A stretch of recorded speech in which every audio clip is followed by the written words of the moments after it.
Hello বন্ধুরা, আজ আমি তোমাদের একটি চমৎকার এবং শিক্ষণীয় নৈতিক গল্প বলবো।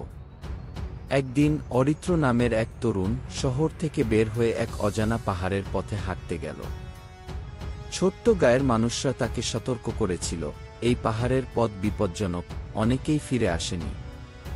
কিন্তু অরিত্র ছিল দুঃসাহসী। সে ভাবল, এটা কি সত্যি হতে পারে, আমি তো ফিরে আসব। অরিত্র হাঁটতে হাঁটতে গভীর জঙ্গলে প্রবেশ করল। একটু পরেই সে দেখতে পেল পাহাড়ের চূড়ায় একটা পুরনো মন্দির রয়েছে। সে মন্দিরে পৌঁছাতেই হঠাৎ পেছন থেকে কেউ বলল, এখানে আসলে ভয়ঙ্কর কিছু অপেক্ষা করছে। অরিত্র ভয় পেয়ে গেল, কিন্তু সে ঘুরে দেখল কেউ নেই। এটা কি আমার কল্পনা? সে মন্দিরের ভিতরে ঢুকে পড়ল।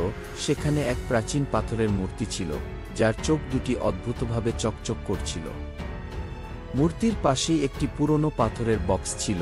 অরিত্র জানত না, কিন্তু তার হাত এক অদ্ভুত শক্তির দিকে টানছিল।